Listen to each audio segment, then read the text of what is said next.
I want to go out here and do whatever. They get into the force and they wind up going to the dark side. They'll wind up going to those bad cops who are teaching them all these bad things in the streets. They're going out there, we're going to go ahead and bang smash some heads in or whatever they're going to do. You take a dude who ain't never been around hyperviolence and you put him smack dab in the middle of the panic zone, and guess what? It generally doesn't work out well for somebody. For someone. You know what I mean? It generally doesn't work out well. So when I'm listening to this guy, and I ain't gonna lie to you, man, I'm biased. I'm not a big fan of law enforcement, like bad law enforcement, and I'm really leery of anyone who decides to get into law enforcement. And I'm listening to this guy, like he just wants to go after human traffickers. Why? I think he's going in doing pre-interviews and he's saying this. I want to go after human traffickers. Like, what are you talking about? And they kind of, I think he's setting himself up for failure. It's not hard to get a job as a cop, especially in these smaller PDs in municipalities and stuff like that. It ain't hard to get a job as a cop, y'all. Cops don't make a lot of money. He could come out here in Pinellas County somewhere and get hired as a sheriff and be making $20 an hour, right? Or less. It's not hard to get these jobs. What is it that this dude is doing or saying that keeps the cops like, oh, we don't want him? Like I said, 20 years ago, he had been a sure in. But in today's world, they're like, bro, we're going to have a body camera on this guy. He's going to mess up. We don't want to send him out there because he's going to cost us money down the road. They're probably getting something from him. Like he's doing something that they don't like. Illegals over the border and drop them off. So kind of glad I didn't get into that. But I'm just looking at the world around me and I realized it wasn't envisioning as a child. No shot there. But how do I rationalize between the CDL work, which I can do just fine, it pays the bills, but it doesn't leave me mentally satisfied. I always ask myself, like, what am I'm going to have to answer to myself when I'm old, when I'm dying. Did I do the best I could with my life right now? Well, that part right there, I'm going to have to answer to myself when I'm old and I'm dying. Did I do the best? He's 25 years old. And he's talking about, when I'm old and I'm facing death, did I do the best I can as a man? Did I live the right? Like, dude, the world I came up in when I was 25 years old, end of life. When I'm old on my deathbed reflecting, are you high? Bro, I was hoping to make it to next week. End of life? Is he serious? That right there tells me he's from a bubble that has nothing. He should not be dealing with law enforcement. No form, no way, shape, or form. This is how you thinking, homie? Like this. When I'm on my deathbed, hell no. Are you saying these things during the interview process? Because if I'm one of the people sitting across from the desk from you and you say some silly shit like that, yeah, I'm using a red pen. I'm going to put that red line through your name right now. We can, okay. Interview's over, man. Thank you very much for your time, Mr. Taylor. You know what I mean? Great seeing you. Yeah, we'll be in touch, bro. Don't call us. We'll call you. You know what I mean? That's crazy. Brother Smeebles, like most people in the world, they don't plan for what they want and run around in circles. Facts. Law enforcement. Dude, that's a quick Google search, man. If you want to be a Fed, if you want to get into federal law enforcement in America, I believe, and it could change. Y'all could check my math on this. I believe all you need is a 4-year degree. 4-year degree, and you can apply for any agency you want, or 2 years of practical experience, which means you're in law enforcement on the streets as a cop for 2 years. I think it's 2 years, and then you can apply. I think that's what it is. I looked into this back in 1996. I don't think it's changed that much. Brother Dino is like, DL, have you watched that film, Sound of Freedom? Not yet. It's on Prime. I'm gonna have to check that out finally. MAGA Film of the Year. I bet you it is. That movie was a dumb premise. Some people took their children to some strangers and left their children with strangers, and the strangers took their children. That's the premise of the movie. Come on now. I'm gonna watch it, but I'm not expecting much. And that was for Scam Likely. D-Mac and Scam likely might bump into each other in the DR somewhere or Columbia or something. Brother Mandrell is like, yeah, that's a good question. You know what I mean? He's doing something wrong. Exactly. And Rich Cooper's going to ask the most natural question that you would ask in this situation. You're going to see it here in a minute, bro. I'm not going to spoil it for you. Brother Dino, the average police officer salary in New York is $104,562.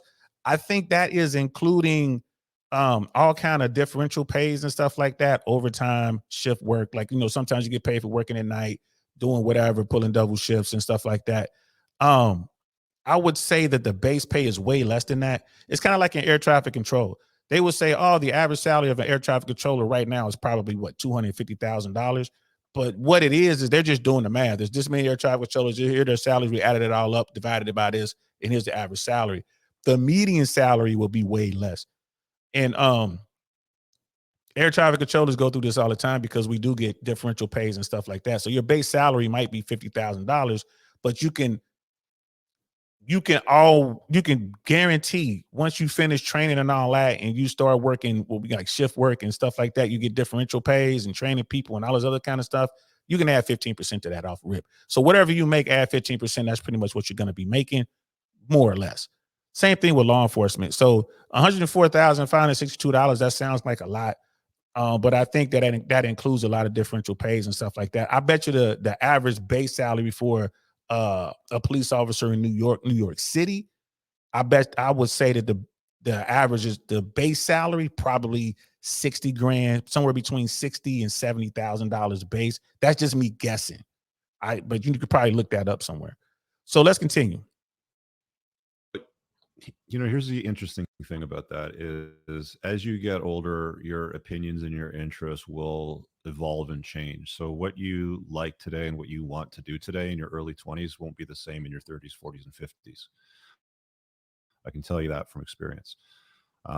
So there's that. The problem with law enforcement today, as you've experienced, is first of all, you're not respected and regarded anymore by society and culture. You're hated.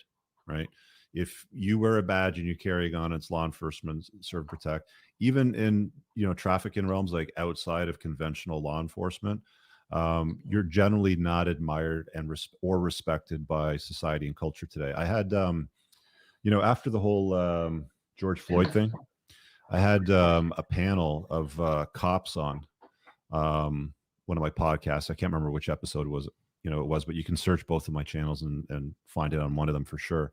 And the overwhelming consensus from all of them was they were either going to wait for the retirement.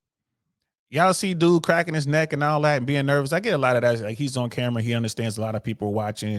This is going to get thousands and thousands, if not hundreds of thousands of views. But I ain't gonna lie to you, man. There's something about this kid Taylor that I don't know, man. It's like my ghetto sense is tingling. My ghetto sense is tingling, bro. I'm like, I don't know about this, bro. I don't know, man. Like, I don't know.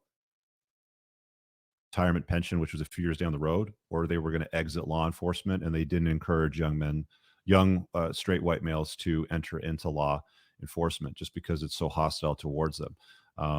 Paperwork, every time you do anything, everybody's filming you. They make up shit. They provoke you. They taunt you. It's just not a good career to get into. So there's that. And then you're also finding probably that they're not hard. Like, how many times have you applied? You said Border Patrol, you said police. Like, how many different law enforcement branches did you apply in? At a minimum, I'm 25, so I started when I was 21. A minimum 15 in 5 years. So 15 in 5 years, and none of them took you on? I've had one success out of 15 attempts. And what was the one for? Sheriff's Department down here. Yeah. And why didn't you? Okay. So here is the victim mentality from the male perspective. In this case, it happens to be a white male. Charlemagne is good at being the victim when it comes to racist stuff. Like he's always playing a race card. So is that as well. The chat is right. Brother Smith was there. It is right there. That makes sense to me right there, especially New York. New York PD starting salary $58,580. After 5.5 years, $121,000. Yeah, that makes sense to me. That looks more reasonable. And it's hard to get to that 5-year point. New York's that's a tough city to police with all the new rules, especially. What Rich was talking about, where talking to old school cops, and they're saying, "Hey, man, this isn't the field I want to be in. There's too many restrictions coming down the pipe. They're changing things a lot." I get where he's coming from. That's why I'm not an air traffic controller anymore. I saw the writing on the wall. I saw who was coming in. I was looking at how the training was being conducted. Right. I'm watching what the union and what management is doing, working together behind the scenes, trying to make things happen. The shit wasn't right. I had enough of it, right? Plus what was going on in my private life. I was like, this is just too much. This is just too much. I have to go to work and be on point. You know, later in my career, I could do it, but it's like, man, I really got to be on point because the controllers to my left and right aren't as good as the controllers were when I came up. So everyone's relying on me and controllers like me to keep everything safe. It's like, bro, I can't watch everything at once. I can't be everywhere at the same time. I'm over here putting out this fire and this fire. Meanwhile, this fire over here is about to ignite the gas tank, sort of thing. So I was like, all right, I'm done. I can't do this. I can't handle it. I can see cops saying that, right? Because now we have technology, right? Body cameras mandated. Now you can see how dirty some of these cops are. And I want to be clear when I say this. I don't believe that all cops are dirty. In fact, I believe it's a very small minority of true dirty cops. And I think that number is getting smaller and smaller. But that minority of dirty cops, right, that was the one bad apple that spoiled the whole bunch. Those guys wielded a lot of power. What they were doing was horrible. You can talk to any American who's ever had to deal with the police, anybody from the hood or anybody from the trailer park or anybody from the barrio, whatever. They'll tell you there are legendary bad cops in every city. In Cincinnati, it was RoboCop, right? Anybody from my area, as soon as I said that, they were like, yup, it's RoboCop. We talk about dude to this day. I ain't even in Cincinnati. I ain't been in Cincinnati in 20 plus years. We still talk about RoboCop, right? Y'all saw the movie Colors. It was Pac-Man. There was always some cops like that. They abuse the system, they abuse their authority and get you locked up for shit you didn't do. What do they say over in the UK? They'll stitch you up. I don't know how they say it over in Smeebles. I don't know how y'all say it over there in Australia, but they will set your ass up, bro, and send you away. And they work hand in hand with bad prosecutors. Prosecutors, they'll work the law system in such a way that you get locked up and you're gonna have to take a deal or be facing life in prison for something you didn't do. Those people, those bad people are the minority. I'll acknowledge that.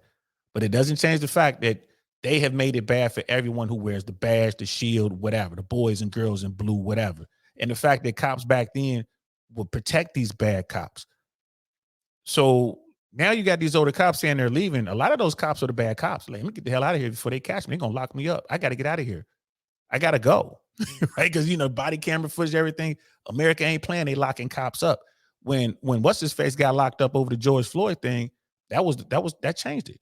There's video footage out there where you can see a law enforcement officer pull out his weapon and fire and delete an innocent man running away, shot him in the back. There's video out there. That cop never did a day in prison. That cop didn't get charged for them. The feds had to come in and get him on civil rights violations. Right now, those days are starting to go. Right, that they're starting to get rid of those people. You feel me? That's what's going on now in today's world. The policing culture has changed, but Rich is right. If the police show up, there's always guaranteed going to be someone there who doesn't want to see the police. That's just how it is. That's a tough gig. That's why I believe law enforcement should get paid more. The number that your brother Dino gave us, I wish that were true. I wish the average cop was making $100,000+ a year to start. They should be, in my opinion. All bullshit aside, cops should be paying. Every cop in America should be making a minimum of $100,000 a year starting.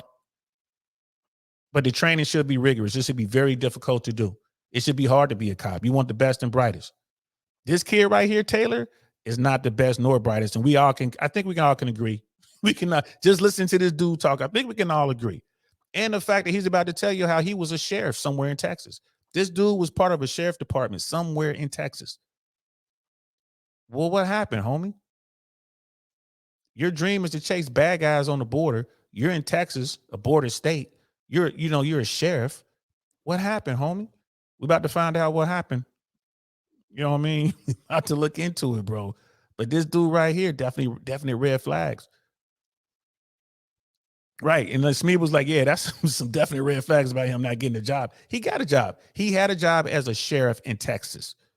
Like I said, it's not that hard to get into law enforcement, bro. 15 attempts, but he did finally get in. That to me is a red flag, bro. It's not that hard to get a job. You know what I mean? So it stitch you up is used there too. Okay, cool. Yeah, I know that's how they say it over in UK, man. Now the cops, he stitched me up, mate. You know what I mean? So it's the same thing over in over here. They set me up, bro. You know what I'm saying? You being railroaded. You know what I mean? He set me up. It's a setup, homie. Like that's how we said, brother Cody. I don't think being dirty is the main problem law enforcement has. Literally, they do not know basic rights that they are supposed to obey and defend, and are just as ignorant to the laws that they make up or try to enforce. You're right, bro. And that's poor training. That's poor training. And you know what? The society is forced to use the bottom. These people come from the bottom of the barrel, like this dude Taylor. Taylor couldn't get hired in an environment where cops don't even know their job. Think about that. He tried 15 times and he managed to get on with one department, sheriff department, and he's gonna tell us what happened. Like he like, bro, you wanted to be in law enforcement, you're in law enforcement, you're in sheriff. What happened? So let's listen. Take it. Oh, I did. I worked it for about 6 months, and Okay. it's a small town sheriff's department. They don't have the kind of investigation roles that Okay. I'm talking about. What did you do there? I was working in a jail. That was it.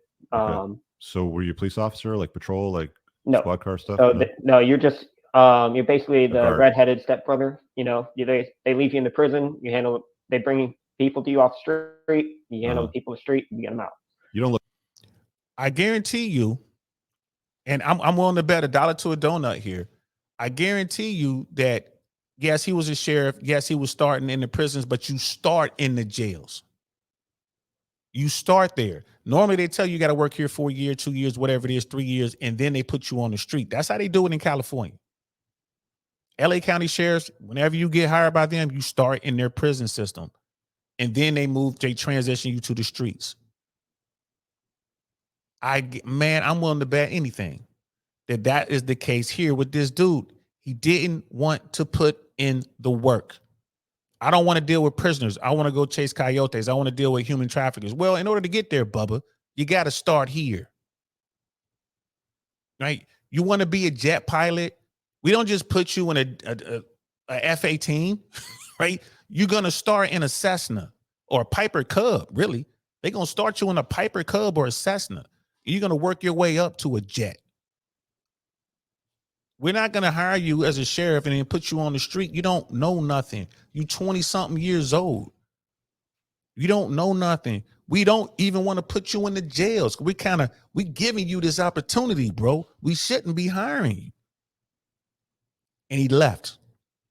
He did not want to do the work. I'm willing to bet anything that all he had to do was stick it out for a year or two and he would have been on the streets.